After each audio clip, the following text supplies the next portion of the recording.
There are some studies that suggest, for example, that being without a close friend, being lonely, is as bad for your health as smoking 15 cigarettes a day. It's quite hard to measure friendships. What's the quality of that friendship? What's the quantity? When people say they have a certain number of friends, what does that mean? Does it mean how many friends they have on Facebook? It is difficult to get at this quantitatively, and also people, I think, are a bit reluctant to admit sometimes to not having friends. Loneliness is in some ways quite a stigmatized condition, and so actually getting people to admit to loneliness is something that social scientists really struggle with. I think a big question now is whether we're facing a friendship recession. That's a term that Daniel Cox, a scholar at the American Enterprise Institute, has used to describe this rise in the number of people who lack a certain number of close friends, who have fewer people to turn to in times of crisis. You need a shoulder to cry on, or at least someone to have a conversation with. That's less and less likely to be a friend now. And as society changes in all kinds of ways, technologically, economically, then I think it's important that we pay attention to what is very often an underappreciated human relationship, which is the friendship.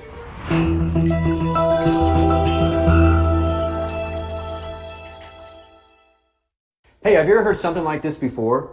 Who wants to make $1 zillion online without having to do a single thing?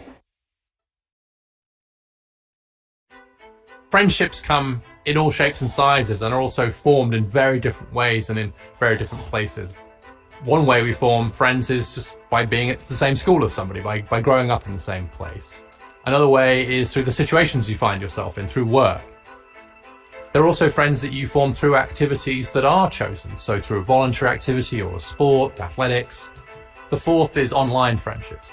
Those are friendships that are formed through a screen or over the internet in one kind or another without necessarily ever physically meeting that person. Across human history, there's always been a tribal side, I think, to friendship groups, which is somewhere in the teens, say between 12 and 15, perhaps, is a reasonable number to think about. And then there are close friends. Some people, of course... And this is why solitary confinement as a punishment is considered torture, because the human entity is social. We are social beings. We're individuals, but we're also basically a giant collective creature, a giant collective social being.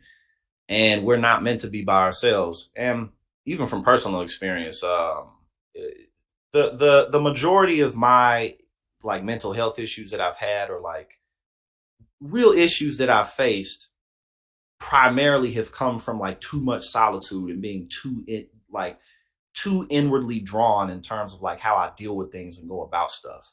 And I've gotten a lot better at it now, but without a doubt, this is a huge issue that again, I've had personal experience with, because I'm from St. Louis, Missouri, but I moved out to New Jersey in 2016.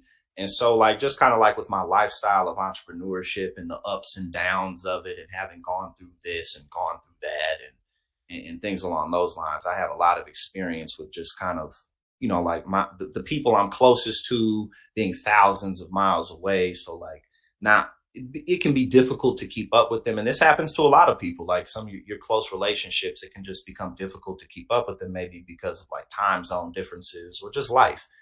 And then you can find yourself just kind of trying to brush all your stress and anxiety off, and just kind of eh. And after a while, it piles up. And the next thing you know, you got all this unresolved shit going on inside yourself. Because you can only ignore reality for so long. You know what I mean? So this is definitely an issue.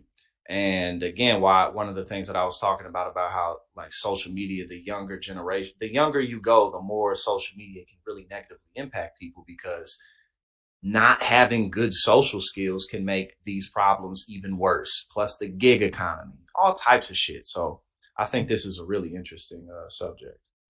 Have no close friends, but most people have at least a close friend. And most people would say that the ideal number of close friends to have is somewhere around the 3 or 4 number.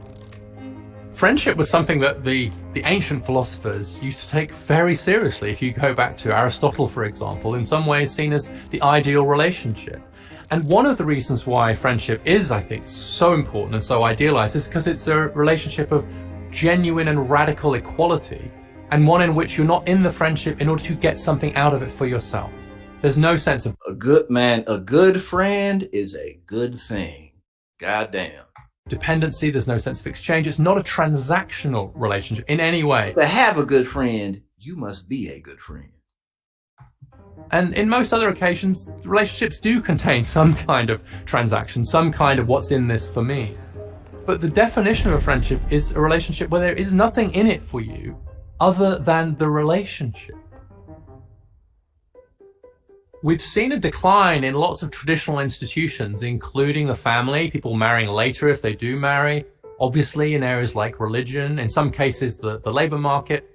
And so what that means is there's more of a need for people to have social relationships, connections outside of those institutions. That's where friends are hugely important. But during the same period, we've seen a real decline in the number of people who say that they have a number of close friends. There are a number of factors that could be getting in the way of forming friendships, particularly in 21st century US. Number one is geographical mobility, people moving away from their homes, moving to big cities or career opportunities, which necessarily stretches their friendship network. Parents are spending quite a bit more time on parenting, on looking after their kids, which squeezes out the time that they might have had for friendships before. There's also a lot of emphasis on work and careers. And it's so fascinating how interconnected everything is in the world, period. I mean, even when you look outside of human beings in our society, but again, think about like how economic issues add to this, you know, like just being behind on bills, being in debt, you know, not really being able to do what you know you can, not really being able to contribute to society the way that you really could because you're worried about all this BS. You know, like and then it trickles down into I don't have time to go get a beer with my friends. I don't have time to, you know, go out to eat with my family. I can't do these things, and how that can deteriorate relationships because, Blair, as you pointed out, you have to maintain relationships. You have to water the garden. You have to pay attention to relationships at all times. I mean, you got to be like obsessed with it. You know what I'm saying? But relationships require care, relationships of all kinds. So that's why, I mean, and that's why politics is so, another example of why politics is so essential, because so many of the things that people may not think are related to politics absolutely and indeed are. And shit like this is absolutely related to things like the job market and how our healthcare system works. And, oh, I have a degree, but it's not doing shit for me. Or, oh, I don't have a degree, but I'm good at everything and I can't get a job. Man, that shit impacts just the human entity. Some scholars call workism, which is a sense that your identity is so wrapped up in your work that you don't have as much energy and time left over for friends. And then lastly, I'd point to the breakdown of relationships. As marriages break up or couples separate, that can be really fracturing of friendship groups that have been formed as a couple. Once they break up, the friendship groups very often get shattered as well. Oh no. Oh no. Notion AI. Oh fuck, I missed out. Yo, do this shit for me real quick. I bet. Okay. There are a few downsides to being without friends. One is lack of access to opportunities. It turns out that many people get a lot of jobs and opportunities and chances to go and do things through their friends. So friends do act as a communications information channel. But there are some quite profound effects on health too, mental health and even physical health. It's not exactly clear what the causal relationships are, what's going on, but it is clear that having friends is protective of your health in various ways. And so it's not just that being without friends can make you isolated in a sort of economic or a social sense, but it can also make you sad. And being sad, it turns out, is also bad in terms of... Yeah, man. And again, like I'm kind of built for it too, because I'm more introverted than extroverted. But again, like the path I'm on has had me more isolated than is healthy. And again, I didn't pay attention to it a lot, but now I'm a lot more aware of it. But yeah, man, when you by yourself for too long, even if you can handle it, even if you a motherfucker that likes being by yourself, after a while, you just kind of like, the human being in you is just like, I need somebody. You know what I'm saying? Like that shit will, even if you're not like in prison, being in isolation for too long will literally drive you crazy. Your physical as well as emotional health. Today, 15% of young men say that they don't have a close friend. That was just 3% back in the 1990s. And so we're seeing a five-fold increase in the number of men who have no close friends. Back in 1990, almost half of young men, 45%, said that if they had to turn to someone in a time of trouble, it would be to a close friend. But now that's dropped to about 22%. And in fact, there are more men, about 36%, who say that they would go to their parents. And so that's quite a radical transformation in the social networks that we've seen, particularly of young men. Same, Jazzy. I mean, no matter how introverted or not, we're still human beings. You know what I'm saying? So at the end of the day, some people need socialization more than others. But it's most important. Again, you don't need a ton of people, but it's just it's really important to be able to just not be by your fucking self. That shit is not healthy, and there's always something you can do about that. But yeah, man, you just yeah, that shit, man. Isolation is so unhealthy. The pandemic has been Too much of it, rather. A sort of stress test for our friendship networks. Interestingly, there we see that it's women who've been most affected, with more than half of women saying they'd lost touch with at least some of their friends. And speaking of that too, just generally across the board, women tend to have more intimate friendships than men do. You know, they just do. And a lot of that has to do with culture. But again, a lot of men's friendships just aren't that intimate. You're close, you know, like a lot of men's friendships is kind of more like how I could describe like a really close, strong male friend is you're more like constant encouragement and like pushing each other if it's a good friendship, because I ain't no lazy motherfucker, so I'm speaking mostly for myself. But regardless, like, you know, you're constantly pushing each other forward. Like, you know, you always, there's somebody who you know, encourages you, inspires you. Y'all have a lot in common. It's fun to hang out together. Y'all are effective in social situations together. But like, men don't really like, this is how I'm feeling. I feel like this. And like, oh, we're just listening to it. Like the way that like I'm like a solid, experienced, mature man deals with women, you know, like or his woman or something, like, you know, you have to listen. Like, she'll be talking to you and you listen, and you only really kind of give input if she wants you to.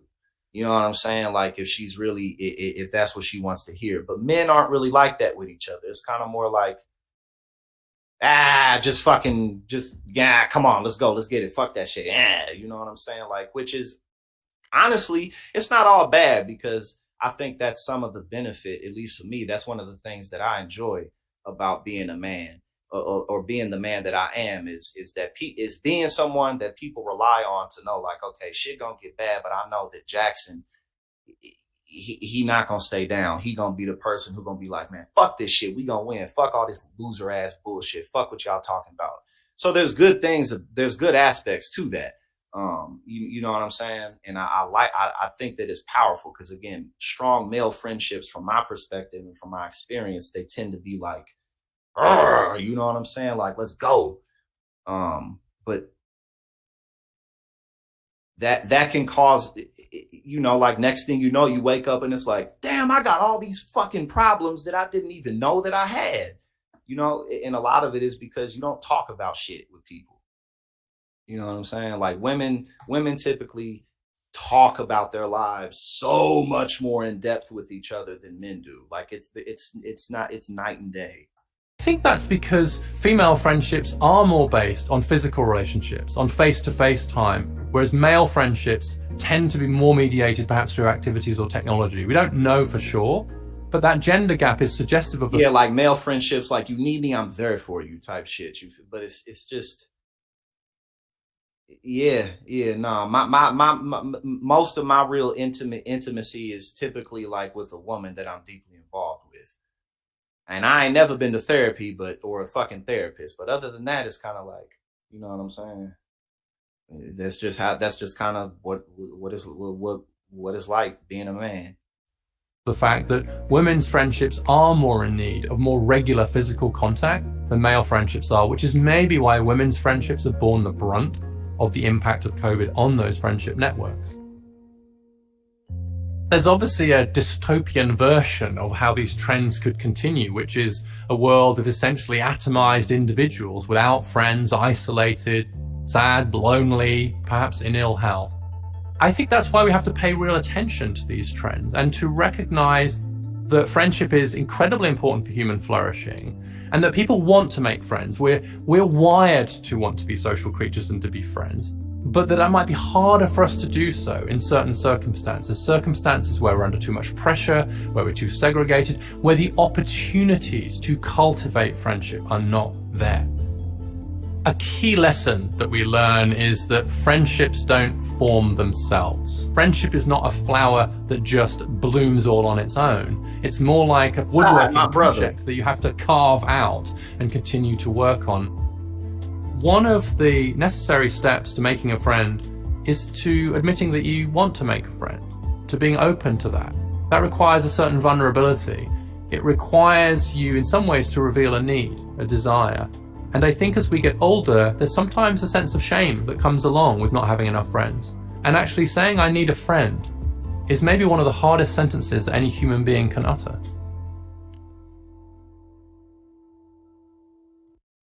That was a nice video to close out with, because again, so many things are just interconnected that impact the human entity, which is why political involvement is so important, because our societal structure, our socioeconomic blanket, is basically what gives us the parameters to either be or not be as human as we possibly can. You know what I'm